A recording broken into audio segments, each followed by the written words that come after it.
आज हम लोग करते हैं 14 नवंबर 2021 की करंट अफेयर्स। यहां पर सबसे पहली न्यूज जो है वो है एक युद्ध अभ्यास मिलिट्री एक्सरसाइज जिसका नाम है शक्ति 2021। तो क्वेश्चन ये है कि भारत किस देश के साथ में मिलकर ये मिलिट्री एक्सरसाइज कर रहा है। तो इसमें उत्तर जो होगा वो होगा फ्रांस। उसका जो राष्ट्रीय ध्वज है वो मैंने आपको यहाँ पर दर्शाया हुआ चित्र के अंदर। और फ्रांस के साथ में तो भारत का जो सहयोग है वो लगातार बढ़ रहा है। जैसे मैंने पहले भी आप लोगों को बताया कि फ्रांस जो है वो देश है जो भारत के साथ में उस समय भी खड़ा रहा जब दुनिया के बहुत सारे पश्चिमी देश जो थे वो भारत से अलग रुख कर रहे थे। जैसे 1999 के अंदर जब पोखरण में भारत ने परमाणु विस्फोट किए थे तो उस दौरान ज्यादातर देशों ने भारत के साथ में अपने रक्षा संबंधों को, डिफेंस टाइज को खत्म कर दिया था। लेकिन फ्रांस जो है उस समय भी भारत के साथ कंधे से कंधा मिलाकर खड़ा हुआ था। तो इस देश से हमें जो जबरदस्त लाभ है वो ये है कि टेक्नोलॉजी के मामले में, चाहे न्यूक्लियर टेक्नोलॉजी हो, चाहे सबमरीन की टेक्नोलॉजी हो, जो पनडुब्बियों की है, जो हमने कल की न्यूज में पढ़ा था कि स्कॉर्पियो क्लास की जो पनडुब्बी है वो भारत किसकी मदद से निर्माण कर रहा है? फ्रांस की मदद से। इसके अलावा आपने नाम सुना होगा राफेल के जो लड़ाकू विमान है वो भी भारत ने किससे खरीदे हैं? फ्रांस के साथ। तो फ्रांस जो है एक मजबूत देश है यूरोप का, आर्थिक दृष्टि से, इकोनॉमिकली भी और डिफेंस के मामले में। तो यहाँ फ्रांस के साथ में युद्ध अभ्यास किया जा रहा है और आज की तारीख में युद्ध अभ्यासों का जो पर्पज है वो कई सारे हैं। एक तो भारत के जितने युद्ध अभ्यास हैं वो चाइना के साथ और पाकिस्तान, ये दो देश हैं जो हमारे पड़ोसी हैं और भारत के साथ में इनकी हमेशा कटुता बनी रहती है। तो भारत के ज्यादातर जो युद्ध अभ्यास है वो दूसरे देशों की सेनाओं के साथ में मिलकर समझने के लिए, सहयोग बढ़ाने के लिए और साथ ही साथ भविष्य में यदि कोई ऐसी समस्या उत्पन्न होती है लड़ाई आदि की तो आपस में सहयोग बढ़ाने के। और एक समस्या जो है दुनिया के सामने वो है टेररिज्म की, आतंकवाद की। तो आतंकवाद जो है इसका भी वैश्वीकरण हो गया, ग्लोबलाइजेशन हो गया। जैसे हम देखते हैं कि इंटरनेट के आने के बाद दुनिया जो है एक दूसरे के साथ में जुड़ गई, उसी तरीके से ये जो बदमाश और आतंकवादी हैं ये भी जुड़ गए। तो इनका मुकाबला जो है करने के लिए जरूरी है देश आपस में एक दूसरे के साथ सहयोग बढ़ाएं। और जब सेनाएं एक दूसरे के साथ में मिलकर कोई प्रैक्टिस करती हैं तो उससे एक दूसरे को समझती है और जब भविष्य में जरूरत हो तो एक दूसरे के साथ बेहतर रूप से कंधे से कंधा मिलाकर वो किसी का मुकाबला भी कर सकती हैं। तो और एक जो आतंकवाद की एक और रूप है वो है शहरी इलाकों में। जैसे आईएस जो आतंकी संगठन है उसने जो लड़ाई लड़ी है वो लड़ाई लड़ी है शहरों पर कब्जा करके। तो उन शहरों के कब्जा हटाने के लिए हर गली में, हर मकान के अंदर सेना को जाकर उन्हें बाहर खदेड़ना पड़ता है। तो ये अर्बन वॉरफेयर कहलाती है। ये एक नया रूप है आज की तारीख में लड़ाई का। तो इसमें भी जरूरी है कि एक दूसरे के साथ में प्रैक्टिस करके सीखा जाए एक दूसरे से इस मामले में। तो ये तो इसका पृष्ठभूमि होगी जो हमने इस बार करी है। और इसका ये जो है ये बाइनियल होती है। बाइनियल का मतलब हो गया 2 साल में एक बार इसका आयोजन किया जाता है। और इस बार आयोजन जो किया जाएगा वो फ्रांस के भीतर किया जाएगा। 15 से लेकर और 26 नवंबर तक ये आयोजन होगा। इसमें इसके बाद दे दिया आयोजन कहां पर होगा। तो जैसे मैंने बताया कि ये आयोजन जो है इस बार फ्रांस के अंदर होगा। जगह का नाम भी दे दिया फ्रेजस। अगर फ्रांस की हम बात करें तो मैं आपको मैप पे दिखाना चाहूंगा फ्रांस कहां पर है। कई बार मैं आप लोगों को इनके बारे में बता चुका हूं। यहां पर फिर देखिए ये यूरोप है और यूरोप के अंदर ये देश जो है ये है फ्रांस। जैसे आप यहां पर देख पा रहे होंगे ये फ्रांस देश है। और आर्थिक दृष्टि से और डिफेंस दोनों मामलों में ये यूरोप की महाशक्ति है। तो यूरोप के अंदर कोई भी जो निर्णय है वो दो देशों की हामी के बगैर नहीं लिया जा सकता। एक तो जर्मनी और एक फ्रांस। ये दो ताकतवर देश जो हैं जनसंख्या की दृष्टि से, पॉपुलेशन के हिसाब से और एरिया के हिसाब से। रशिया को अगर निकाल दें हम, क्योंकि रशिया का बड़ा हिस्सा जो है वो एशिया में है, इसीलिए मैं उसका नाम नहीं ले रहा। बाकी तो आप देखें ये दो ही देश हैं यानी कि क्षेत्रफल की दृष्टि से या एरिया की तरफ से देखें या फिर पॉपुलेशन, दोनों मामलों में जो है ये दोनों की दोनों यूरोप की महाशक्ति कहलाती हैं। इसके बाद जो है वापस उसी पॉइंट के ऊपर आते हैं, वो आ गया कि भारत और जो फ्रांस है ये 3 युद्ध अभ्यास आयोजित करते हैं आपस में मिलकर। एक तो ये हमने पढ़ ही लिया जो कि शक्ति के नाम से है। इसके अलावा 2 और युद्ध अभ्यास जो है उनके नाम दे रखे हैं। एक तो इंडियन एयरफोर्स, दोनों की एयरफोर्स मिलकर करती है गरुड़, और दोनों की जो नौसेना है, नेवी है, वो मिलकर आयोजन करती है वरुण नाम के युद्ध अभ्यास का। अगली न्यूज जो है वो आ गई राष्ट्रमंडल। राष्ट्रमंडल किसे कहते हैं, इसको इंग्लिश में कॉमनवेल्थ कहते हैं, वो भी मैं आपको बताऊंगा, आगे मैंने स्लाइड में दे रखा है। यहाँ तो हमारे लिए है कि राष्ट्रमंडल खेल जो अगले साल आयोजित होंगे, और अगले साल वो आयोजित होंगे ब्रिटेन के ब्रिमिंघम शहर के अंदर। और उस खेलों के अंदर पहली बार कौन से स्पर्धा को शामिल किया गया, कौन से खेल को पहली बार शामिल किया गया, तो उसमें आ गया ये T20 महिला क्रिकेट। इसको पहली बार जो है उसके अंदर शामिल करने का निर्णय लिया गया। एग्जाम के अंदर ऐसे क्वेश्चन यूपीएससी का हो उसमें भी पूछे जाते हैं। जब भी कोई खेल आयोजन होता है उसमें यदि किसी नए खेल को शामिल किया गया तो, और यदि किसी खेल को निकाला गया तो, दोनों दृष्टि से जो है एग्जाम के अंदर क्वेश्चन पूछे जाते हैं। हालांकि भारत इन खेलों को लेकर बहुत ज्यादा खुश नहीं है, क्योंकि कई प्रतियोगिताएं ऐसी हैं जैसे कि शूटिंग है जिसमें भारत के खिलाड़ी पूरी दुनिया में नाम रोशन कर रहे हैं, उसको लेकर भी असमंजस बना हुआ है। इसके अलावा और कई सारे खेल हैं जिसमें भारत जो है बेहतर प्रदर्शन करता है, लेकिन राष्ट्रमंडल खेलों में उनको ना शामिल करने पर विचार किया जा रहा है, जिसकी वजह से भारत ने अपना विरोध भी जताया है इन खेलों को लेकर। ये खेल अगले साल कहां पर आयोजित होंगे, जैसे मैंने आपको बताया ब्रिमिंघम जो शहर है ब्रिटेन का, वहां पर इनका आयोजन किया जाएगा। ब्रिटेन को भी एक बार मैं आपको मैप के ऊपर दिखा देता हूं। ये जो फ्रांस है ये इसके करीबी स्थित है, जैसे ये हिस्सा है, ये तो आपको फ्रांस दिख रहा है। यहां पर फ्रांस के ऊपर की तरफ जो है ये आपको लंदन, मैंने पहले भी आपको बताया था। तो ये शहर है इनके प्रमुख शहर जिनके नाम दे रखे हैं इसके अंदर। और यदि आपको यहाँ पर दिख रहा होगा तो यहाँ दे रखा है बिर्मिंघम, ये देखिए बिर्मिंघम दे रखा है। लंदन जो है कैपिटल है, ये कैपिटल है।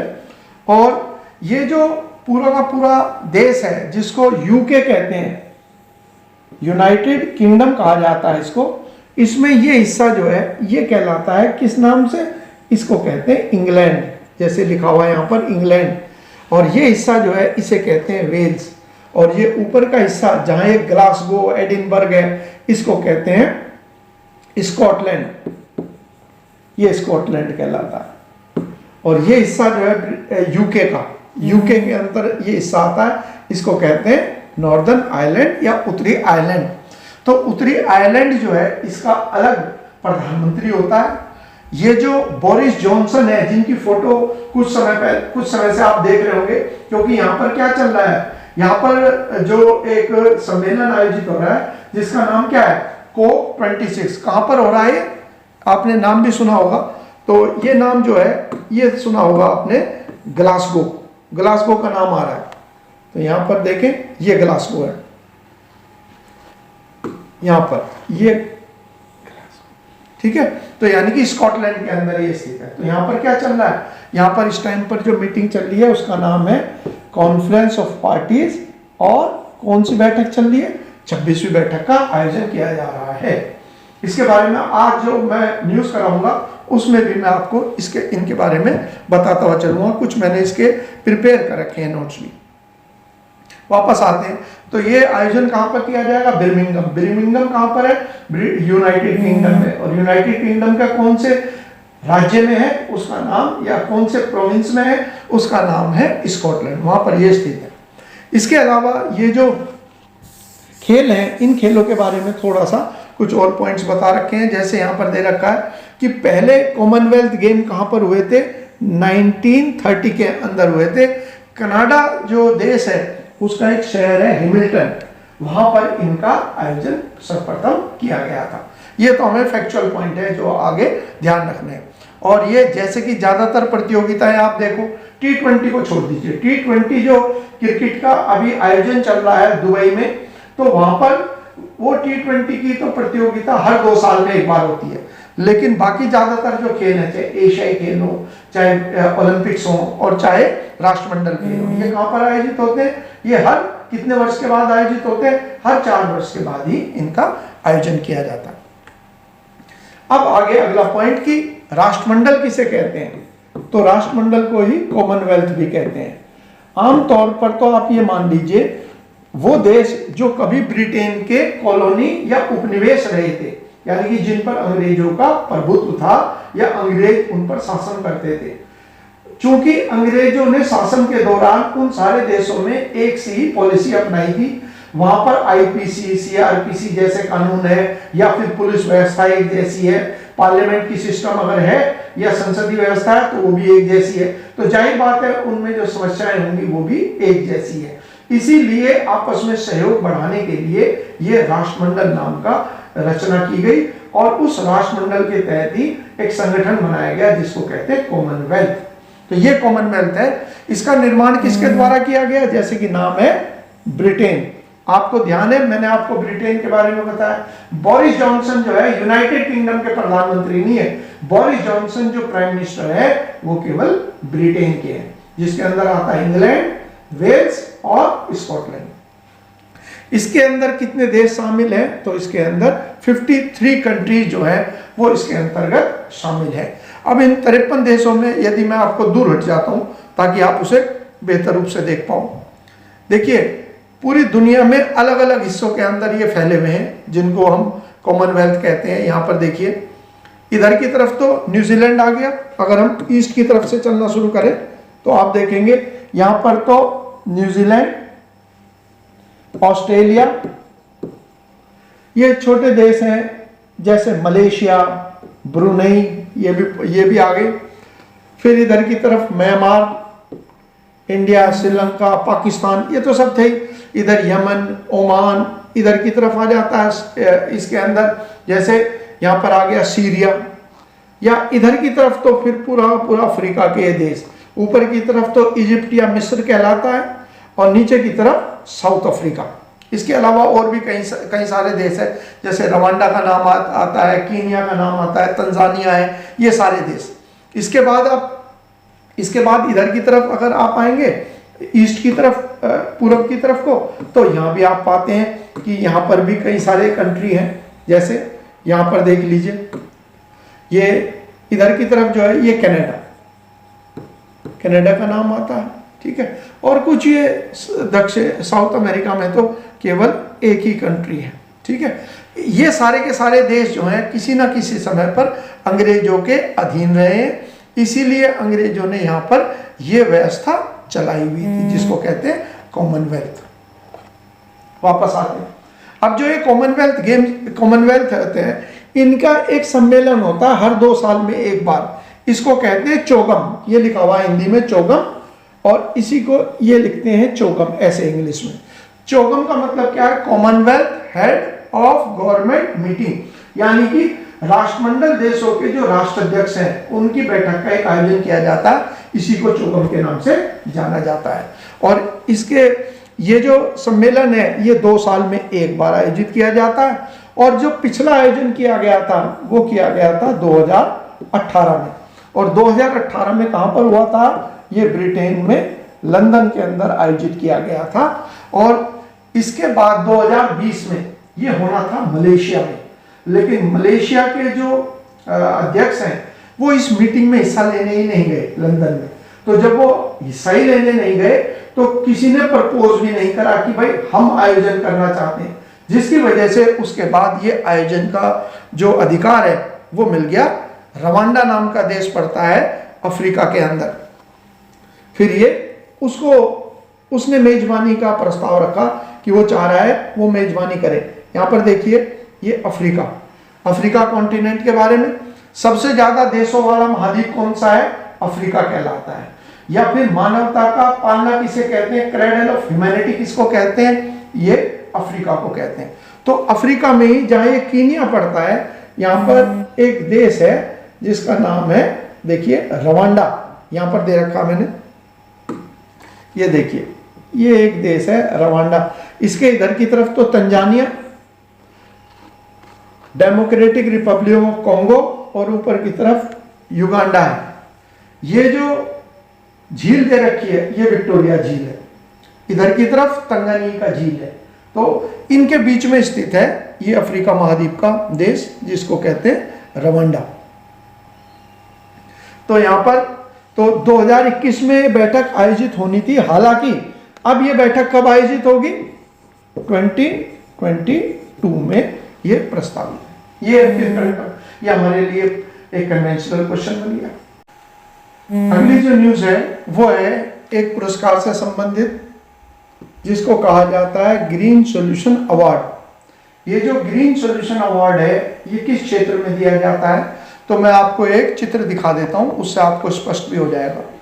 तो जैसे आप चित्र में देख पा रहे हैं कि ये जो पुरस्कार है ये उन लोगों को दिया जाता है जो लोग टिकाऊ पर्यावरण को स्थापित करने में ऐसी बिल्डिंगों का या फिर ऐसे शहरों का नियोजन, अर्बन प्लानिंग करते हैं जिससे कि सस्टेनेबल डेवलपमेंट को बढ़ावा मिले या सतत विकास को बढ़ावा मिले।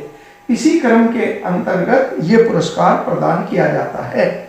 और अभी ये पुरस्कार कब दिया गया, ये जो बैठक चल रही है जलवायु परिवर्तन की जिसे कहते हैं कॉन्फ्रेंस ऑफ पार्टीज 26, इस आयोजन के दौरान एक भारतीय महिला जो कि किस क्षेत्र में है, वो इसी प्रकार से भवन निर्माण के क्षेत्र में है, उन्हें ये पुरस्कार प्रदान किया गया है।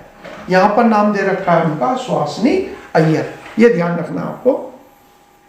और ये कौन है, स्वयं एक आर्किटेक्ट है। आर्किटेक्ट वो हो गया जो निर्माण करता है। इसके बाद हो गया इनको किस कैटेगरी के अंदर ये अवार्ड दिया गया, तो टिकाऊ निर्माण यानी कि सस्टेनेबल कंस्ट्रक्शन, उस फील्ड के अंदर काम करने के लिए उन्हें पुरस्कार दिया गया। जैसे यहाँ पर दे रखा सस्टेनेबल कंस्ट्रक्शन कैटेगरी के अंदर। और इन्होंने ये पुरस्कार ये कहाँ पर निर्माण किया, एक जगह पड़ती है ऑरविले।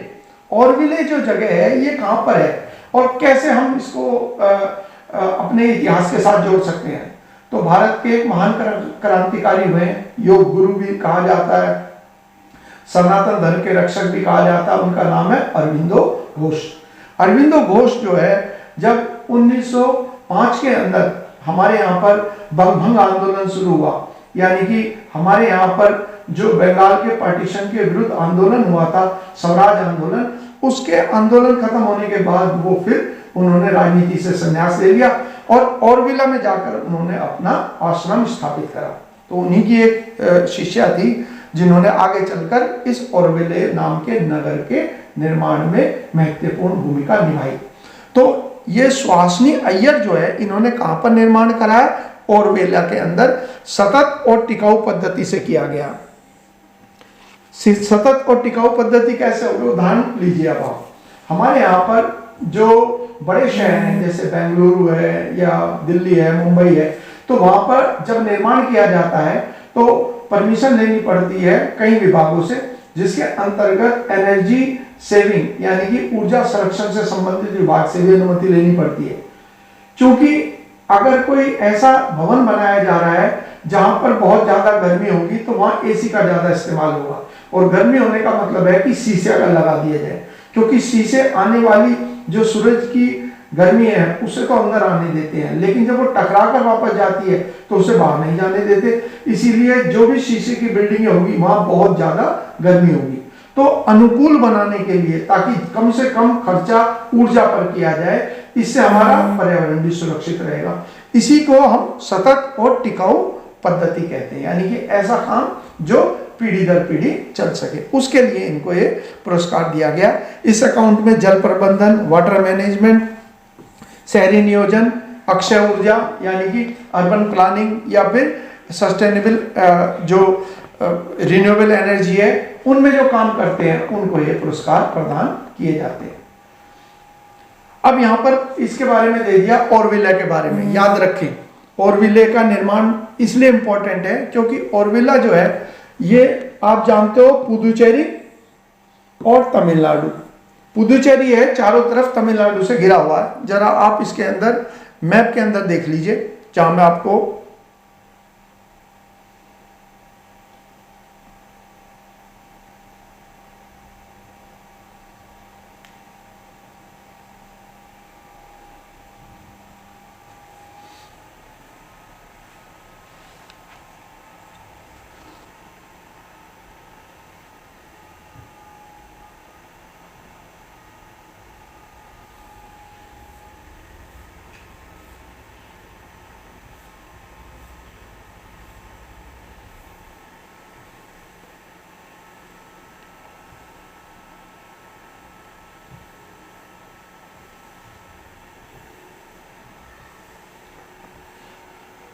अब यहाँ मैप के ऊपर आप देख पा रहे होंगे कि ये हिस्सा जो है ये तो हो गया पुदुचेरी, ये पुदुचेरी है, और ये बाकी जो हिस्सा है चारों तरफ जो इसको घेरे हुए हैं वो कौन सा है, वो राज्य है हमारा तमिलनाडु।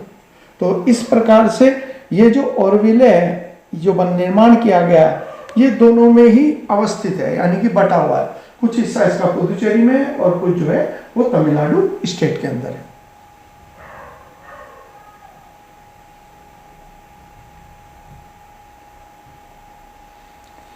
तो यहां पर दे रखा है कि ऑरविले जो है इसकी स्थापना का श्रेय किसे दिया जाता है, तो इसमें 1968 में इसके निर्माण के लिए ये विदेशी महिला है जिनका नाम है मीरा रिचर्ड, जिन्हें भारत में मां के उपनाम से भी जाना जाता है। ये सारी किसकी शिष्या थी, अरविंद घोष की शिष्या थी। और इसके जो डिजाइनर है उनका नाम दे रखा है रोजर एंगर। अगर आपको इसमें साफ नहीं दिखाई दे रहा तो मैं यहाँ पर लिख देता हूँ, रोजर एंगर, और उधर मीरा रिचर्ड का नाम दे रखा। और यहाँ पर मैंने आपको वो पॉइंट दे दिया जो मैं बताया कई बार आपको कि अरविंदो घोष एक महान स्वतंत्रता सेनानी और महान योग गुरु के नाम से जाने जाते हैं अरविंद घोष। जब इन्हें जेल कारावास भेजा गया तो वहां रहकर इन्होंने आध्यात्म की तरफ इनका रुझान गया और उसी दौरान इन्होंने सारी पुस्तकें लिखी। इसीलिए कुछ लोग जो है इनको भारत का आध्यात्मिक गुरु भी मानते हैं, यानी कि स्पिरिचुअल गुरु जो है इंडिया का वो भी मानते हैं। अगली न्यूज जो है वो आगे, वर्ल्ड डायबिटीज डे, विश्व मधुमेह दिवस जो है वो कब मनाया जाता है। तो मधुमेह दिवस जो है वो हमारे यहाँ मनाया जाता है विश्व भारत में और विश्व में 14 नवंबर को। थोड़ा सा इसके बारे में फैक्चुअल पॉइंट्स हम लोग करते हुए चलेंगे ताकि आपको इसकी जो बायोलॉजी है वो भी समझ में आए। बायोलॉजी के भी मैं आपको बार बार बताया कि ये जो मैं आप लोगों को करंट अफेयर्स कराता हूँ इसे आप केवल करंट अफेयर्स मानिए मत मानिए, इसे जी के मानिए, जनरल नॉलेज के साथ साथ में सामान्य अध्ययन, यानी कि इसमें मैं आपको हिस्ट्री, ज्योग्राफी, इकोनॉमी जो भी संबंधित विषय होंगे वो कराता हुआ चलूंगा। और ये विशेषता रहेगी मेरी क्लासों की कि इसमें हम physics, chemistry, biology, economics, geography जो भी टॉपिक होगा वो सारा मैं इसमें साथ में कराता हुआ चलूंगा। इसके अंदर आ गया कि 14 नवंबर को ये मनाया जाता है और इस बार का जो फोकस है वो क्या है, कई बार थीम का सवाल आ जाता है। तो ये थीम जो है ये लिखा है डायबिटीज केयर तक पहुंच, यदि अभी नहीं तो कब, ये थीम का सवाल आएगा। वर्ल्ड डायबिटीज डे जो है कब से शुरू किया गया, 1991 जो है यहां से शुरू किया गया। और इसका कारण क्या है, इस दिन क्यों मनाते हैं हम 14 नवंबर को, क्योंकि 14 नवंबर को एक व्यक्ति की जयंती है जिसका नाम है फ्रेडरिक बेंटिक। जब आप बायोलॉजी पढ़ते हो तो ये आता है कि इंसुलिन का जो टीका है वो किसने बनाया, तो फ्रेडरिक बेंटिक का नाम आता है क्योंकि इन्होंने क्या किया था, इन्होंने मिलकर इंसुलिन की खोज करी थी। ये जो इंसुलिन है, अगली स्लाइड में आप देखोगे, इंसुलिन जो है वो हार्मोन है जिसकी मदद से जो हम भोजन करते हैं और भोजन से जो एनर्जी मिलती है, ग्लूकोज मिलता है, वो हमारी बॉडी के डिफरेंट हिस्सों तक पहुंचाने का काम जो है इंसुलिन ही करता है। और दुर्भाग्य की खबर और पढ़ लीजिए नीचे, भारत के लिए चिंता का विषय है कि भारत को कहा जाता है किसकी राजधानी, भारत को कहा जाता है मधुमेह की राजधानी। Diabetes capital of the world के नाम से जो है वो भारत का नाम आता है। मैं यहाँ पर थोड़ा ये दिखा देता हूँ ताकि आप इसे समझ, नीचे की तरफ का पोर्शन है, अब ये बिल्कुल क्लियर होगा। तो जब ये सवाल आए, भारत में 5 करोड़ से ज्यादा लोग जो है वो डायबिटीज से प्रभावित हैं। तो दुनिया में सबसे ज्यादा संख्या मधुमेह के रोगियों की भारत में। मधुमेह का रोग कैसे होता है, डायबिटीज कैसे होती है? मैंने आपको बताया कि एक प्रक्रिया है, जिस प्रक्रिया में क्या है, जब हम भोजन करते हैं तो भोजन करने के बाद, और भोजन पचता कहाँ है, मुंह से शुरू होता है और हमारी जो छोटी आंत है यानी कि स्मॉल इंटेस्टाइन है उसमें जाकर पूरा डाइजेशन होता है, और स्मॉल इंटेस्टाइन से ही वो जो ग्लूकोज है वो ब्लड के अंदर पहुंचता है। ब्लड के अंदर बहता हुआ डिफरेंट जो कोशिकाएं हैं हमारे शरीर की, जिनको कहते हैं सेल। अब देखिए, जो यहां पर जो हमारी डिफरेंट बॉडीज हैं, देखिए सबसे पहले तो ये हो गया ब्लड। अब ये ब्लड जो है हमारा, सॉरी, हाँ, ये जो ब्लड है, ब्लड के अंदर तो हम ये कहेंगे कि ब्लड तो इस तरीके की नाली मान लीजिए जिसमें ब्लड जो है बह रहा है, और यहाँ पर जो है ये छोटे छोटे दरवाजे बना दिए मैंने आपको समझाने के लिए। ये वो हिस्से हैं जिनको कहते हैं सेल या कोशिकाएं। सेल या कोशिका क्या होती है, हमारी बॉडी की जो सबसे छोटी इकाई है जहां एनर्जी जाती है उसको कहते हैं सेल, इसे कोशिका। अब ये जो कोशिका है, इन कोशिका को एनर्जी के लिए ग्लूकोज की आवश्यकता है। तो ये जो ग्लूकोज है जो बह रहा है ब्लड के अंदर, ये यहाँ तक कैसे पहुंचे, इन अंदर तक कैसे जाए, उसे पहुंचाने का काम जो है वो करता है एक व्यक्ति जिसे कहा जाता है क्या, इसको कहते हैं इंसुलिन। इंसुलिन हार्मोन वो व्यक्ति मान लीजिए जिसका काम है ब्लड में से ग्लूकोज को उठाकर और दरवाजा खोल के सेल तक पहुंचाना। अगर ये प्रोसेस नहीं चलेगा तो क्या होगा, ये प्रोसेस अगर बंद हो गया तो कोशिकाओं में ग्लूकोज नहीं पहुंचेगा और उसे एनर्जी नहीं मिलेगी। यदि एनर्जी नहीं मिलेगी तो थकान शुरू हो जाएगी, और इसी की वजह से धीरे धीरे कमजोरी आनी शुरू होगी, शरीर का वजन घटना शुरू होगा। और अगर हमारे ब्लड के अंदर कोई चीज ज्यादा मात्रा में रहेगी तो पेशाब के द्वारा उसे बाहर निकालने का कोशिश करेगी हमारा शरीर, चाहे नमक ज्यादा हो जाए और चाहे ये शुगर ज्यादा हो जाए, ग्लूकोज ज्यादा हो। इसीलिए जो शुगर के पेशेंट होते हैं, आम भाषा में शुगर कह देते हैं और वैसे इसको डायबिटीज कहते हैं। तो ऐसे रोगियों की एक पहचान क्या होती है, वो होती है कि उनको पेशाब बहुत ज्यादा आता है, टॉयलेट बहुत ज्यादा आता है। तो यहाँ पर मैंने सारा पॉइंट आपको मैंने बताया वो कर दिया कि रक्त ग्लूकोज जो है शरीर को ऊर्जा प्रदान करता है, तो ये तो बेहतर चीज है, इसके बगैर तो हमारे शरीर को एनर्जी भी नहीं मिलेगी। और ये क्या है, और यही ग्लूकोज जिसको कार्बोहाइड्रेट भी कहते हैं, कार्बोहाइड्रेट का एक रूप है ग्लूकोज, ठीक है। तो चाहे मैं कार्बोहाइड्रेट कह लूं, चाहे शर्करा कह दूं, चाहे ये ग्लूकोज कह दूं, एक ही बात मान लीजिए फिलहाल।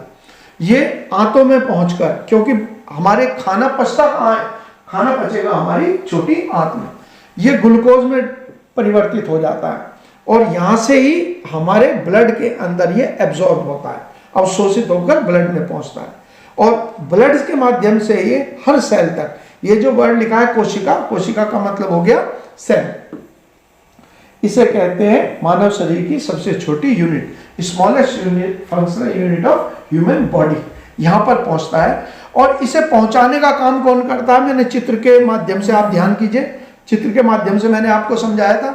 तो ये जो इंसुलिन है जो ब्लड से यहां पहुंचना है, ये ये जो ग्लूकोज है जो ब्लड के माध्यम से कोशिका में पहुंच रहा है, ये कौन पहुंचाएगा, इंसुलिन, उसी इंसुलिन की बात हो रही है। और ये जो हार्मोन है इंसुलिन, ये कहां पर बनता है, ये हमारे पेट के पास एक ऑर्गन है, अंग है, जिसे कहते हैं पैनक्रियाज, और उसको अग्न्याशय भी कहते हैं। वहां पर लैंगरहन की दीपिकाएं यानी कि आइलेट्स ऑफ लैंगरहन करके छोटी छोटी यूनिट्स होती हैं, उनके माध्यम वो निर्माण करती है इंसुलिन का, वो इंसुलिन जो कि ग्लूकोज को ब्लड में से निकालकर और कोशिकाओं तक पहुंचाने का काम करता है। इंसुलिन की कमी से, इंसुलिन की अगर कमी हो जाए तो ब्लड के अंदर क्या होगा, ग्लूकोज की मात्रा बढ़ जाएगी। इसीलिए जो ये टेस्ट कराते हैं शुगर का या डायबिटीज का, तो इनके ब्लड में क्या है, शुगर की मात्रा ज्यादा है। क्यों? क्योंकि जहां इस्तेमाल होना था वहां पर तो हो नहीं रहा, इसीलिए वो ब्लड में ही सर्कुलेट करता रहेगा। और इसीलिए ज्यादा पेशाब आता है ऐसे रोगियों को, क्योंकि जब हमारे शरीर में कोई चीज एक्स्ट्रा होगी तो हमारी बॉडी उसे बाहर निकालती है। इसके अलावा अगला पॉइंट और हो गया कि जो ये जिसके बारे में हम पढ़ रहे हैं फिलहाल, वो हो गया कि मधुमेह जो है ये दो प्रकार के होते हैं मधुमेह।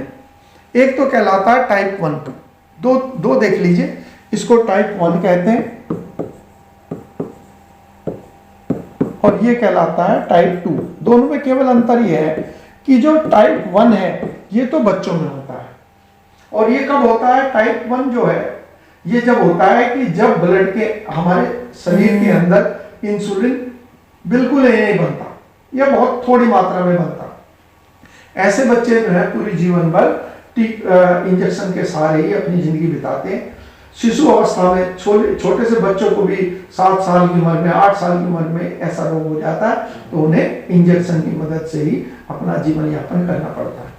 दूसरा होता है टाइप 2। सबसे ज्यादा रोगी जो है टाइप 2 के, ये वृद्धावस्था में, यानी कि वृद्धावस्था में क्योंकि मोटापा भी आ जाता है और कार्य करने बहुत ही कम हो जाता है, फिजिकल एक्टिविटी बंद हो जाती है, जिसकी वजह से इंसुलिन का उत्पादन जो है वो घट जाता है। ये लोग एक्सरसाइज करें, घूमना फिरना करें और थोड़ी एहतियात बरतें मीठा खाने में, तो इन लोगों के जीवन जो है नॉर्मल हो जाता है। अगला है कि जूनियर वर्ल्ड कप हॉकी 2021 का आयोजन अभी नवंबर में किया जाना है। तो ये आयोजन जो है वो भारत के किस शहर में होगा? मैंने आपको पिछली क्लास में भी बताया था कि भारत के अंदर जो ये आयोजन है ये भुवनेश्वर में होगा। और भुवनेश्वर को क्या कहा जा रहा है? भुवनेश्वर को कहा जाता है भारत की स्पोर्ट्स कैपिटल। कल की आप न्यूज़ देखेंगे जो 13 नवंबर की थी, उसमें भी मैंने समझा रखा आपको। तो वहां पर ये मैंने जो फोटो दे रखा, ये जो पिछले वर्ल्ड कप हुआ था ये भी भारत में हुआ था और इसमें लखनऊ में हुआ था, जिसके अंदर भारत पहली बार विश्व चैंपियन बना था जूनियर कैटेगरी के अंदर। तो ये मैंने वहां का फोटो दे रखा है। तो उस दौरान जो है भारत ने वर्ल्ड कप जीता था। अब ये दोबारा भारत के अंदर, ये पहली बार था जब वर्ल्ड कप के जूनियर हॉकी चैंपियनशिप का भारत में आयोजन किया गया। अब जो है दोबारा भारत में इसका आयोजन किया जा रहा है। और कहां पर है? बार बार मैंने बताया, भुवनेश्वर ओडिशा के अंदर इसका आयोजन किया जा रहा है। इससे पहले 2016 में कहाँ आयोजन किया गया था? उत्तर प्रदेश के लखनऊ में। स्टेडियम का नाम ध्यान रख लेना बच्चों, मेजर ध्यानचंद स्टेडियम। और अगर उत्तर प्रदेश की एक न्यूज और आप देखिए कि पहली यूपी की पहली स्पोर्ट्स यूनिवर्सिटी जो बनेगी वो मेरठ में बनेगी, उसका नाम भी क्या रखा जाएगा? मेजर ध्यानचंद यूनिवर्सिटी रखा जाएगा। और अभी मोदी जी ने घोषणा करी थी कि जो राजीव गांधी खेल रत्न अवार्ड था, पुरस्कार था, उसका नाम बदल कर भी क्या कर दिया गया? मेजर ध्यानचंद खेल रत्न अवार्ड किया गया। भारत ने इस प्रतियोगिता के फाइनल मैच में बेल्जियम को 2-1 से हराया था। तो भारत जो है ये वर्ल्ड कप जीता था। पिछली बार का जो वर्ल्ड कप हुआ था वो भारत ने ही जीता था। और इस बार भारत का कैप्टन किसे बनाया गया? विवेक सागर प्रसाद। ये भारत के जूनियर टीम के कैप्टन बनाए गए। और ये जो टोक्यो में भारत ने कांस्य पदक, अभी भारत ने ब्रॉन्ज मेडल जीता है, उस टीम का भी है सदस्य है। अगली न्यूज है कि भारत में कौन सा राज्य ऐसा बन गया है जहां सबसे ज्यादा मेट्रो जो है वो मेट्रो चल रही है, सबसे ज्यादा शहरों के अंदर मेट्रो चल रही है। तो ये गौरव जो है उत्तर प्रदेश को प्राप्त हुआ, क्योंकि उत्तर प्रदेश के में पहले ही गाजियाबाद, दिल्ली से गाजियाबाद, दिल्ली से नोएडा, यानी कि 2 शहरों में, उधर लखनऊ में शुरू होगी। इसके अलावा कानपुर में और आगरा में भी अनुमति दे दी गई है। इसके अलावा जो रैपिड रेल ट्रांसपोर्ट सिस्टम है वो दिल्ली से मेरठ के लिए भी आ रहा है। तो उत्तर प्रदेश जो है सबसे ज्यादा मेट्रो वाला राज्य जो है भारत का बन रहा है, क्योंकि हाल ही में केंद्र सरकार ने अनुमति दी है कानपुर में और आगरा में मेट्रो के निर्माण की। यहाँ पॉइंट दे दिया कि सबसे ज़्यादा मेट्रो जो है वो कहाँ पर है, वो उत्तर प्रदेश में। और उत्तर प्रदेश में भी ये 2 नए शहर हैं जो अब मेट्रो से जुड़ेंगे, एक तो कानपुर और एक आगरा। इससे पहले हमारे यहाँ मेट्रो कहाँ पर चल रही है, लखनऊ में, गाजियाबाद में और नोएडा में। ये 3 तो पहले ही थे, 2 अब हो जाएंगे, तो कुल मिलाकर शहरों की संख्या कितनी हो जाएगी, 5 शहरों की संख्या हो जाएगी। और मेट्रो मैन किसको कहते हैं, जैसे दिल्ली पुलिस के सब इंस्पेक्टर के एग्जाम में क्वेश्चन आया तो ये नाम आता है, केरल के एक इंजीनियर हैं ई श्रीधरन। ई श्रीधरन वो व्यक्ति हैं जिनके नेतृत्व में दिल्ली में मेट्रो का चलन प्रारंभ हुआ, मेट्रो का निर्माण पूरा हुआ। और उसके अलावा जो अमेरिका की एक प्रसिद्ध पत्रिका है जिसका नाम है टाइम पत्रिका, इसके मुख पृष्ठ पर यानी कि इसके फ्रंट पेज के ऊपर जो फोटो आती है वो उस व्यक्ति की आती है जो उस वर्ष के अंदर सर्वाधिक चर्चा में रहा। तो इस श्रीधरन का फोटो जो है वो भी टाइम मैगजीन पर भी आ चुका है। इसके अलावा ये 2 पॉइंट और मैंने दे रखे हैं, खास तौर से ये जो पॉइंट है ये यूपी के एग्जाम जो दे रहे हैं उनके लिए इंपॉर्टेंट है। यूपी में दिल्ली जो यूपी पुलिस का एग्जाम हुआ था दरोगा का, उसमें सवाल आया था कि लखनऊ की जो मेट्रो है वो कहाँ से शुरू होगी। तो मैंने कानपुर मेट्रो और आगरा मेट्रो का दे रखा है क्योंकि ये नए प्रस्तावित हैं, यानी कि प्रपोज जो है ये 2 हैं। तो इसमें भी 2 कॉरिडोर बनाए जाएंगे दोनों में, जैसे आप यहाँ देखो 2 कॉरिडोर। और कानपुर में आईआईटी कानपुर से नौबस्ता तक, और दूसरा जो है कृषि विश्वविद्यालय से बर्रा 8 तक। ये 2 स्टेशन, 2 कॉरिडोर के दोनों स्टेशन के नाम याद करने। ऐसे आगरा के अंदर भी सिकंदरा से ताज ईस्ट तक, ये सिकंदरा कहाँ पर है, ये वो जगह हिस्ट्री में आप पढ़ोगे तो आप पढ़ोगे कि जो सिकंदरा आगरा के पास स्थित है। और यहाँ पर किसका मकबरा है, अकबर का मकबरा है, ताज स्थित है। और दूसरा कॉरिडोर आगरा कैंट से कलिंदी बिहार। कलिंदी किसका नाम है बच्चों, ध्यान करो, हिस्ट्री के अंदर कलिंदी कुंज पड़ता है दिल्ली के अंदर। जब आप जाते हो तो कलिंदी जो है यमुना का पुराना नाम है, यमुना नदी का। अगली न्यूज है कि जलवायु परिवर्तन COP27 की 2022 की बैठक का आयोजन कहां पर किया जाएगा। 2026 में तो हाल ही में बैठक चल रही है, कहां पर चल रही है, ग्लासगो के अंदर। और अगली बैठक का आयोजन कहां पर किया जाएगा तो वो पॉइंट भी देख लेते हैं। तो इजिप्ट या मिस्र देश है जहां पर इसका आयोजन किया जाएगा।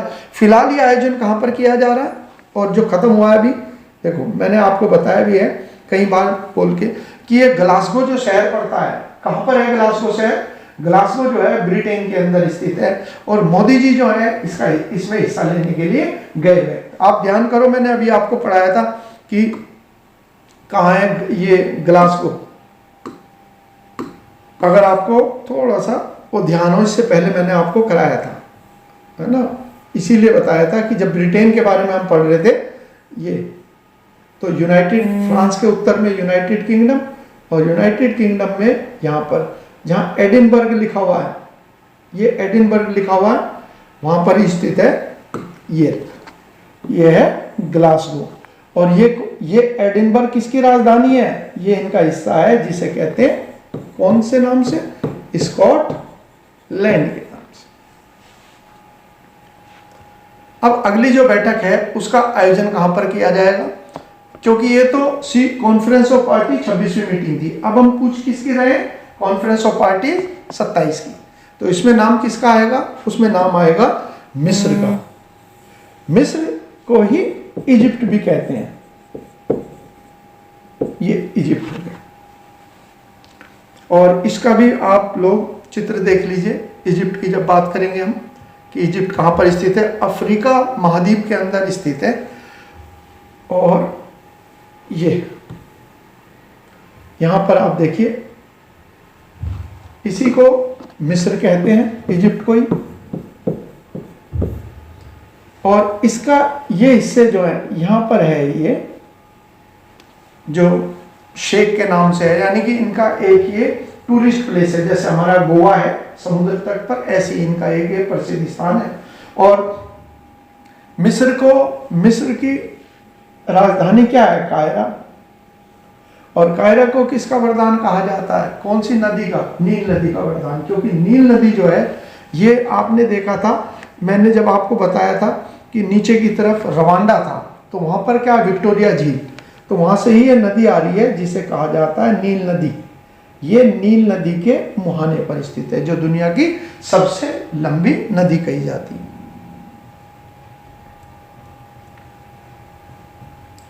अब आते हैं वापस, ये हो गया शर्म अल शेख मिस्र के अंदर, और इसके संदर्भ में पॉइंट ये आएगा कि, और उसके बाद की जो बैठक है, ये भी क्वेश्चन इंपॉर्टेंट आ सकता है, यानी कि 2023 की जो बैठक है, 22 की तो बात हो गई, ये कौन सी होगी? COP27। ये कौन सी होगी?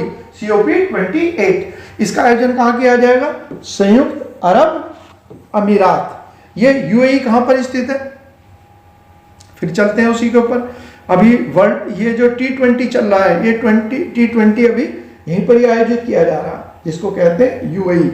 यहाँ पर देखिए भारत के संदर्भ में ये UAE, यही तो आप पढ़ रहे हैं इनके बारे में।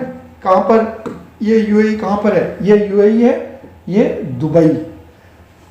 तो ये पूरा हिस्सा जो है, UAE क्या है? संयुक्त अरब अमीरात। ये 7 राज्यों से मिलकर बना है, 7 स्टेट्स हैं इसके, और उनमें से एक स्टेट जो है वो कहलाता है दुबई, और राजधानी जो है इसकी, वो राजधानी है इनकी अबू धाबी। अगर यहाँ पर फोटो साफ साफ को दिख जाए, ये दिख गया, है ना, ये अबू धाबी जो है इसकी राजधानी है। और ये बाकी सारे के सारे इनके नाम आप कुछ के तो आप जरूर सुनते हो। अबू धाबी का नाम सबको पता है, दुबई का हम जानते ही हैं, एक शारजाह का भी नाम, जो कि यहाँ भी क्रिकेट के मैच होते थे। तो ये सारे के सारे जो है, Abu Dhabi, Dubai, Sharjah, Ras Al Khaimah, Khorfakkan, Fujairah, ये कुल मिलाकर क्या है, 7 राज्य हैं जिनसे मिलकर ये देश बनता है। इसी में 2023 की बैठक का आयोजन किया जाएगा। ये भी पॉइंट हो गया। अब बात आती है, इतनी देर से हम चर्चा कर रहे हैं COP है। भाई COP क्या है? कॉन्फ्रेंस ऑफ पार्टीज किसको कहते हैं? तो भाई यहाँ पर पॉइंट जो है, मैं थोड़ा सा ऊपर ले लेता हूँ इसको, ताकि आपको बेहतर रूप से दिखाई दे जाए। यहाँ पे है ना, ये देखते हैं, यहाँ पर दे दिया एक वर्ड UNFC और कॉन्फ्रेंस ऑफ पार्टीज, ये पॉइंट दे दिया। अब इसको थोड़ा समझाने के लिए मैं यहाँ पर बोर्ड पे आ जाता हूँ, ताकि आपको केवल उसी पे ध्यान रहे जो मैं पढ़ाना चाह रहा हूँ फिलहाल। अब देखिए यहाँ पर 1992 के अंदर जो पर्यावरण का मसला है, उसके ऊपर एक बड़ी बैठक का आयोजन किया गया। इसको कहते हैं पृथ्वी सम्मेलन। वो मैंने सब दे रखा है, जब मैं अभी आपको पढ़ाऊंगा तो स्लाइड में सब दे रखा है। इसे कहते हैं पृथ्वी सम्मेलन। इस पृथ्वी सम्मेलन के आधार पर 1994 के अंदर ये United nation framework convention on climate change UNFCCC इसका निर्माण हुआ। यानी कि जो पृथ्वी सम्मेलन में देशों ने कोई निर्णय लिया था, उस निर्णय के आधार पर एक समझौता हुआ जिसको कहते हैं UNFCCC, United nation framework convention on climate change. और इसी ने फैसला किया कि भाई हमने समझौता तो कर लिया, अब उस समझौते पर बातचीत करने के लिए हम लोग प्रतिवर्ष जो बैठक करेंगे उसे हम एक नाम देंगे कॉन्फ्रेंस ऑफ पार्टीज। समझ में आया? यानी कि ये तो संस्था होगी और उस संस्था का एक प्रतिनिधि हो गया। जैसे हम कहते हैं यूनिवर्सिटी है, तो यूनिवर्सिटी में या तो कुलपति होगा, चांसलर, वाइस चांसलर होगा, कोई तो होगा जो उसको रिप्रेजेंट करेगा। वैसे ही कॉन्फ्रेंस ऑफ पार्टीज किया जाता है। और इसकी पहली मीटिंग जो है 1995 में करी गई, वो करी गई जर्मनी में, बर्लिन में। ये पहली बैठक हुई। और उसके बाद से ये बैठक जो है 1995 के बाद अब ये हो रही है 2021 में। और ये COP कौन सी है? 26। ये कौन सी थी? COP1। ये अर्थ है इसका। उद्देश्य क्या है? उद्देश्य है भाई पृथ्वी सबकी बराबर की है। किसी ने हालांकि ज्यादा नुकसान पहुंचाया है कि जैसे मान लीजिए डेवलप कंट्रीज है, विकसित देश है, तो भारत जैसे देश तो है कि अभी अभी ताजा ताजा हम आजाद हुए और इंडस्ट्रियलाइजेशन की बात करें, वो हमने बहुत देर से शुरू करा। आजाद होते ही 1947 में हमने फैक्ट्रियां लगानी शुरू नहीं कर दी। तो भारत जैसे देशों में, डेवलपिंग कंट्रीज ने जो नुकसान पहुंचाया है इसको वातावरण को, वो बहुत देर से और बहुत कम पहुंचाया है। जिन देशों में 200-250 सालों से ये प्रक्रिया चल रही है वो सबसे ज्यादा जिम्मेदार है, और इसीलिए उनका ही सबसे ज्यादा उत्तरदायित्व है, रेस्पॉन्सिबिलिटी है कि वो इसको ठीक करने में सबसे ज्यादा मदद करें, क्योंकि आज वो आर्थिक रूप से, इकोनॉमिकली जो है ताकतवर देश नहीं है, पैसा भी खर्च कर सकते हैं। तो उसी संदर्भ के अंदर इन मीटिंग में बातचीत होती है। डेवलपिंग कंट्रीज, विकासशील देश अपना पक्ष रखते हैं कि भाई हमने तो डेवलपमेंट करना ही है, हमारे पास तो लोग जो है भूखों भी मर रहे हैं, जो खाना भी मिल रहा है इतना नहीं है कि उनको पोषक तत्व कहा जा सके। इसीलिए वे लोग मांग कर रहे हैं कि भाई भुगतान जो है या कुछ एक फंड बनाओ, उस फंड के अंदर, उस कोष के अंदर पैसा जमा करके गरीब देशों की मदद या डेवलपिंग कंट्रीज की मदद की जाए। ये सारी चर्चाएं इसके अंदर होती है। तो यहाँ जो जो पॉइंट्स थे वो मैंने आपको समझा दिए, जैसे UNFCCC पूरा नाम दे दिया, और कॉन्फ्रेंस ऑफ पार्टी COP, ये क्या है?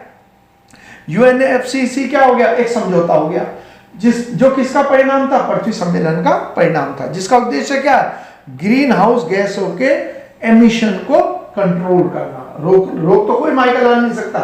जैसे मोदी जी ने कहा वहां पर 2070 तक हम जीरो नेट पे आ जाएंगे। तो जीरो नेट एमिशन का मतलब ये हो गया कि हम लोग जितना प्रदूषण फैलाएंगे उस प्रदूषण को एब्जॉर्ब या अवशोषित करने की तरीके भी अपना लेंगे। ये नहीं कहा कि कार्बन डाइऑक्साइड हम बिल्कुल ही नहीं छोड़ेंगे, ऐसा संभव नहीं। फिर आ गया ये समझौता जो UNFSC है, ये समझौता किस पर आधारित है? 1992 में रियो डी जेनेरो में पृथ्वी सम्मेलन हुआ था, जो मैंने अभी आपको बताया, इसको कहते हैं अर्थ समिट। आप देख लीजिए उसको, रियो डी जेनेरो को भी मैं आपको दिखा देता हूं कहां पर है। ये है ब्राजील के अंदर, यानी कि साउथ अमेरिका। साउथ अमेरिका को लैटिन अमेरिका भी कहते हैं। ये रहा ब्राजील। अब देखिए साउथ अमेरिका जो है, साउथ अमेरिका में ब्राजील अकेला देश है जहां पर भाषा बोली जाती है अलग, यानी कि यहां पर जो है पुर्तगाली बोली जाती है, पोर्टुगीज।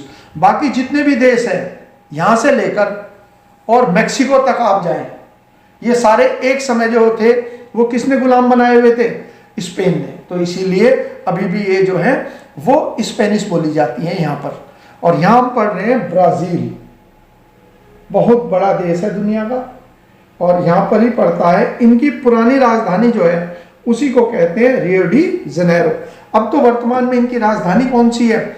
इनकी राजधानी ब्राजीलिया है। यहाँ पर आ गया रियो डी जेनेरो, ये लिखा है रियो डी जेनेरो।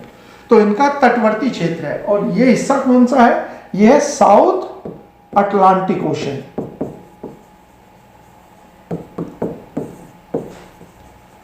दक्षिण अटलांटिक महासागर, यहां पर स्थित है ये रियो डी जेनेरो, जहां पर ये पृथ्वी सम्मेलन जिसका अभी आप पढ़ रहे हैं। तो यहां पर विभिन्न देशों ने जो समझौता किया या सहमति बनाई, उसके आधार पर 1994 में समझौता हुआ। उसे क्या कहा गया? UNFCC। और UNFCC की वार्षिक बैठक जो होती है उसे क्या कहते हैं? कॉन्फ्रेंस ऑफ पार्टीज के नाम से। और पहली मीटिंग कब हुई? 1995 में। तब से लेकर लगातार जो है सम्मेलन का आयोजन किया जा रहा। 1995 में कहाँ की गई थी? बर्लिन, जर्मनी में। वो मैंने सब समझा दिया आपको यहाँ स्लाइड के ऊपर। और अब जो मैं स्लाइड बना रहा हूँ इस तरीके की बना रहा हूँ कि मैं एक तरफ अगर खड़ा हुआ हूँ तो आप अगर इसकी फोटो भी खींचना चाहेंगे तो आप आसानी से वो फोटो भी खींच सकते हैं, या जिस भी तरीके से आपको ऐसा लगता है कि ये हिस्सा जो है मुझे चाहिए ताकि मैं इसको खुद पढ़ भी सकूं, तो वो उपलब्ध है आपके लिए। अगला है, श्री राजनाथ सिंह ने जो है हाल ही में एक जगह पर उद्घाटन करेंगे, वो युद्ध स्मारक का। युद्ध स्मारक का मतलब हो गया वार मेमोरियल। अभी तो हम युद्ध स्मारक जो है, जो लोग दिल्ली जाते हैं तो दिल्ली में कौन सा है? India Gate. तो इंडिया गेट के नीचे क्या है? वहां पर अमर जवान ज्योति, इस और साथ ही एक और नया युद्ध स्मारक भी वहां पर स्थापित किया गया है। इसी प्रकार से एक युद्ध स्मारक जो है हमारे यहाँ पर लद्दाख के अंदर है, और जगह का नाम है रेजांगला। तो मैं उसके बारे में आपको यहाँ पर दिखा देता हूँ कि हमारे यहाँ जो सैनिक थे उन्होंने जो बहादुरी दिखाई थी 1962 में भारत और चीन का युद्ध हुआ था, उसके बाद जो पहली बड़ी मुठभेड़ इन चीनियों के साथ भारत की हुई थी वो लद्दाख के रेजांगला नाम की जगह पर हुई थी, जहां ये युद्ध मेमोरियल स्थापित किया जाएगा। ये मैंने फोटो आपको दिखा रखा है, इसे देख लीजिए। यहाँ पर ये लिखा हुआ कुमायूं रेजिमेंट। तो कुमायूं रेजिमेंट के केवल 120 सैनिक थे, और जब हजारों की संख्या में चीनी उनके सामने आए और भारत में घुसने का कोशिश करी तो इन्होंने लड़ाई लड़ी, और शहीद होने से पहले इन्होंने हजारों की संख्या में चीनी सैनिकों को खत्म कर दिया। तो जो 1962 में चीन ने भारत पर मानसिक दबाव बनाया था कि हमने तुम्हें हरा दिया, हमने तुम्हें कुचल दिया, इस रेजांगला की लड़ाई में कहा जाता है वो मन में जो भय था भारतीयों के उसे हमेशा के लिए खत्म कर दिया, और भारतीयों में वापस और चीनियों के मन के अंदर जो है उन्होंने एक डर पैदा कर दिया कि भारत को हम हरा तो चुके हैं लेकिन इनको अब हराना जो है वो संभव नहीं है। ये महत्व है रेजांगला का। और यहाँ पर एक वार मेमोरियल पहले ही बना रखा था हमने, लेकिन वो बहुत छोटा था। जैसे आपने फोटो के अंदर इसके अंदर ये देखा, ये इस तरीके की एक छोटा सा ये पत्थर लगा हुआ था, अब इसे थोड़ा बड़ा रूप दिया जा रहा है ताकि लोग घूमने भी आए। और देखिए इन चीज़ों का महत्व ये होता है कि हमारे जो बच्चे हैं, छोटी उम्र के बच्चे जब वहाँ जाएंगे तो भारतीय होने का उन्हें एक गर्व का एहसास होगा। नहीं तो हमें तो यही बताया जाता है कभी तुम्हें उन्होंने मारा, कभी इसने मारा, कभी उसके गुलाम बने। तो एक तरीके से मन में जो है एक कायरता की भावना उत्पन्न करने की कोशिश की जाती है। जब हम अपनी गौरव गाथाएं सुनते हैं, जब हम पता चलता है कि हमारे पूर्वज जो है इतने महान थे कि वो हार तो गए लेकिन उन्हें कोई माइकलाल गुलाम नहीं बना पाया, तो इन चीजों से देश की जो आत्मा है वो और भी ज्यादा मजबूत होती है। यही महत्व है इस तरीके के जो उद्घाटन या इस तरीके के निर्माण जो किए जाते हैं।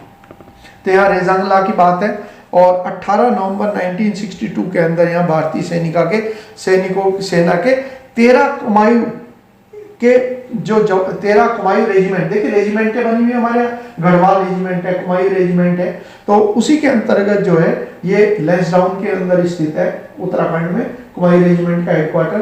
तो वहां पर जो है 120 जवानों ने, और एक मेजर थे जिनका नाम था शैतान सिंह, उनके नेतृत्व में भारतीय सैनिकों ने पीछे हटने से मना कर दिया, और हजारों की संख्या में भारतीय सैनिक जो है उसमें चीनी सैनिकों को उन्होंने खत्म कर दिया। 120 में से 114 सैनिक जो थे वो तो वीर गति को प्राप्त हुए, बाकी 6 को चीनियों ने बंदी बना लिया, लेकिन वो बंदी जो है उनको भी चीनियों ने बाद में वापस कर दिया, उन्हें छोड़ना पड़ा। इसके ऊपर एक किताब लिखी है, ये भारत के सेवानिवृत्त यानी कि रिटायर्ड फौजी हैं, उन्होंने किताब लिखी है जिनका नाम है कुलप्रीत यादव। तो इन्होंने द बैटल ऑफ रेजांगला नाम की किताब लिखी है। वही जैसे मैं आपको कह रहा हूँ कि ये गौरव गाथाएं हैं, इन गौरव गाथाओं को बार बार सुनना देखने से हमारा देश जो है, देश की युवा पीढ़ी और भी ज्यादा मजबूत होगी। अगली जो न्यूज है ये आ गई कि देश का सर्वश्रेष्ठ पुलिस थाना कौन सा घोषित किया। हर साल गृह मंत्रालय, अमित शाह इस टाइम गृह मंत्री है, तो वे हर साल जो है देश भर के अंदर अलग अलग थानों की एक सूची जारी करते हैं। तो उसी सूची के अंदर जो है वो टॉप के 10 थानों के नाम आते हैं। तो यहाँ पर जो इन्होंने हाल ही के अंदर पुलिस स्टेशन, जैसे चित्र में आप देख पा रहे हो, तो कौन सा बेस्ट पुलिस थाना जो है इन्होंने घोषित किया, पुलिस स्टेशन घोषित किया, तो उसमें नाम आता है ओडिशा के एक थाने का जिसका नाम है गंगापुर पुलिस स्टेशन। ये हमारे लिए इम्पोर्टेंट हो गया, खासतौर से जो कोई भी बच्चे पुलिस का एग्जाम दे रहे हो उनके लिए तो बहुत ज़्यादा इम्पोर्टेंट है कि कौन से उसको वो मिला है। और ये जितने भी विजेता हैं उन सब विजेताओं को स्वयं जो है गृह मंत्री लखनऊ में एक आयोजन किया जाएगा, और उस आयोजन के अंदर व्यक्तिगत रूप से उनके जो स्टेशन हेडमास्टर होंगे, एसएचओ होंगे, या जो भी अधिकारी होगा जो उसको संभालता होगा, उनको आमंत्रित किया गया है कि वो अपने फोटो भेज दें। उन सबको टिकट भेजे गए हैं और उन सबको व्यक्तिगत रूप से अमित शाह जो है वो पुरस्कार वितरित करेंगे। दूसरे नंबर पर जो है वो दिल्ली का एक थाना रहा, सदर बाजार, और तीसरे स्थान जो है ये पुलिस स्टेशन पड़ा है हरियाणा का जिसका नाम है भट्टू पुलिस स्टेशन, जो फतेहाबाद में स्थित है। अब यहाँ पर जो पॉइंट है हमारे लिए, वो पॉइंट यही हो गया कि सूची में पहला नंबर कौन सा आएगा, या जो जो जैसे हरियाणा के तैयारी कर रहे हैं बच्चे तो वहाँ हरियाणा का सवाल आ सकता है, या फिर जैसे यूपी की तैयारी कर रहे हैं तो यूपी का संबंधित सवाल आ सकता है कि भाई ये जो पुलिस थानों को पुरस्कार वितरित किए गए हैं, ये वितरण जो है वो किस जगह पर किया गया। अगला हो गया, हर साल जो है एक और दिवस मनाया जाता है जिसे कहते हैं विश्व दयालुता दिवस। इसको कहते हैं काइंडनेस डे। मानव का जो सबसे बड़ा गुण है वो दयालु प्रवृत्ति होती है। पशु के अंदर तो ऐसी भावना नहीं होती। यहाँ तक कि आप डिस्कवरी चैनल पर शेरों को भी देखते होंगे, तो जब खाना शिकार किया जाता है तो शिकार करने में जो शेर है वो पहले हाथ मारता है, फिर शेरनी, और बच्चों का कहीं नंबर लग जाए तो लग जाए, बाकी कोई उन्हें बुला के ही नहीं कहता भाई खाना खा लो। तो ये जो भावना है ममता की भावना या फिर दयालु भावना, ये केवल मानव जाति में पाया जाता है। तो इसे बढ़ाने के लिए जो है ये दिवस मनाया जाता है विश्व दयालुता दिवस के रूप में। और कौन सी तारीख को मनाया जाता है? 13 नवंबर को मनाया जाता है। और इसका विषय क्या रहा? विषय देख लीजिए, विश्व हम बनाते हैं, दयालुता को प्रेरित करते हैं। ये 1998 से इसकी शुरुआत हुई। अगला हो गया, 100 साल के बाद जो है वो पहली बार 100 साल के बाद एक जो मूर्ति भारत से चुराई गई थी, वो मूर्ति थी देवी अन्नपूर्णा की। यहाँ पर देख लीजिए, देवी अन्नपूर्णा की मूर्ति है। अन्नपूर्णा जो नाम है बच्चों, ये किनका नाम है? तो हमारी जो देवी हैं पार्वती, उनको अनेक रूप हैं, 9 रूप माने जाते हैं और उनको अलग अलग नामों से संबोधित किया जाता है। कहीं पर उनको दुर्गा कहा जाता है, जैसे बंगाल में, कहीं पर उन्हें पार्वती कहा जाता है, और कहीं पर उनको अन्नपूर्णा या माँ जगदम्बा भी कहा जाता है। जैसे हमारे यहाँ गाजियाबाद है तो माँ जगदम्बा के नाम से जानी जाती है। तो ये अलग अलग इनके नाम हैं, इनके माता पार्वती के। और ये पार्वती क्योंकि ये पत्नी थी हमारे शिव भगवान की, और शिव जी का जो गृह स्थान है वो कौन सा माना जाता है? भोले का स्थान किसको मानते हैं? काशी को, वाराणसी को, जिसे वाराणसी कहते हैं। तो वही काशी के अंदर जब ये मूर्ति प्राप्त हुई 100 वर्षों के बाद कनाडा से, तो इसको स्थापित कहाँ पर किया गया? तो बनारस में स्थापित किया गया। इसीलिए सवाल क्या है? सवाल यह है कि कौन से देश से ये मूर्ति जो है हमें पुनः प्राप्त हुई है? तो देश हो गया कनाडा, जहाँ एक भारतीय महिला जो है, जो कि अनुसंधान करता थी, उन्हें अचानक जो है इस मूर्ति के बारे में